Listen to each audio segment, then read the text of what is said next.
நான் சமீபத்திலே ட்ரெயின்ல வந்து இருந்தேன். சில நாட்களுக்கு முன்பாக ஒரு பெண்மணி வந்து ரொம்ப வணக்கம் சொல்லிட்டு, வணக்கம் ஐயா, ரொம்ப நன்றி, உங்களாலதான் இன்னைக்கு நான் அதிகாரியா இருக்கிறேன்னு சொன்னாங்க. நான் அவங்க அதுக்கு முன்ன பார்த்ததில்லை. இல்லையம்மா நீங்க யாருன்னு தெரியல, நான் பார்த்தது இல்லையா? இல்லையா, நானும் உங்களை பார்த்ததில்லை, நீங்களும் உங்களை பார்த்திருக்க முடியாது. ஆனால் இந்த அருந்ததியர் உள்ஒதுக்கீடு என்பதை மார்க்சிஸ்ட் கம்யூனிஸ்ட் கட்சி பெற்றுத்தந்த காரணத்தினால்தான் இன்றைக்கு மாவட்ட காவல் உதவி கண்காணிப்பாளராக என்னுடைய குடும்பத்திலிருந்து முதல் பட்டதாரி, முதல் அதிகாரியாக நான் வந்திருக்கிறேன். அருந்ததியர் சமுதாயத்தை சார்ந்த அவர் இப்போ டிஎஸ்பி ஆக இருக்கிறார். ஆகவே இந்த மாதிரி இத்தனைக்கு அவருடைய பெற்றோர்கள் இருவருமே தூய்மை பணியாளர்கள், ஆனால் நிரந்தரமான தூய்மை பணியாளர்கள். மற்றொரு அதிகாரியை சந்தித்தேன், நகராட்சியினுடைய ஆணையராக இருக்கிறார்.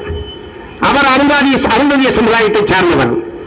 அதே நகராட்சிக்கு உட்பட்ட பகுதியிலே தான் அவருடைய பெற்றோர்கள் இருவரும் நிரந்தர தூய்மை பணியாளர்களாக இருக்கிறார்கள்.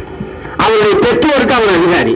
அவருடைய பெற்றோருக்கு மட்டுமல்ல, ஒட்டுமொத்த நகராட்சிக்கே ஆணையராக இந்த உள்ஒதுக்கீட்டு வாய்ப்பை பயன்படுத்தி அவர் ஆணையராக பதவியேற்றிருக்கிறார்.